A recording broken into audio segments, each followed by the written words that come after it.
আজকে আমি তোমাদের সাথে একটা নতুন রেসিপি নিয়ে চলে এসেছি। আজকে বানাবো ওল আলু চিংড়ি মাছের দম। তো সেটা বানানোর জন্য প্রথমে প্রেসার কুকারের মধ্যে ওল আর আলুটাকে নুন হলুদ দিয়ে একটু সেদ্ধ করে নেবো। সেদ্ধ করে নেওয়ার পর কড়াইয়ের মধ্যে তেল গরম হয়ে আসলে ওর মধ্যে ওল আর আলুটা একটু ভালো করে ভেজে নেবো। তো ভাজা হয়ে গেলে আবারও এদিকে কড়াইয়ে তেল গরম করে চিংড়ি মাছটাকেও ভেজে নেবো। চিংড়ি মাছ ভাজা হয়ে গেলে কড়াইয়ের মধ্যে তেল দিয়ে গোটা গরম মশলা, শুকনো লঙ্কা, আদা, রসুন, পেঁয়াজ বাটা দিয়ে ভালো করে মশলাটা কষাবো। মশলাটা কষানোর পরে ওর মধ্যে হলুদ লঙ্কা গুঁড়ো দিয়ে আবারও মশলাটা কষিয়ে নেব। তো আমার এখানে মশলাটা প্রায় কষানো হয়েই গেছে। ওর মধ্যে আবার গরম জল দিয়ে জিরে ধনে গুঁড়ো দিয়ে আবারও মশলাটা কষিয়ে নেব। তো মশলাটা ভালো করে ফুটে আসলে ওর মধ্যে আগে থেকে ভেজে রাখা ওল আলু চিংড়ি মাছ এগুলো দিয়ে ভালো করে নাড়াচাড়া করে নেব।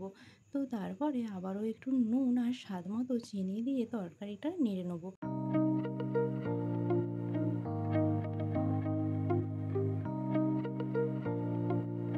আর নামানোর সময় একটু গরম মশলা গুঁড়োও দিয়েছিলাম। তো এইভাবে আমি এখানে রেসিপিটা বানিয়েছিলাম। তো কেমন লাগলো সেটা অবশ্যই কমেন্ট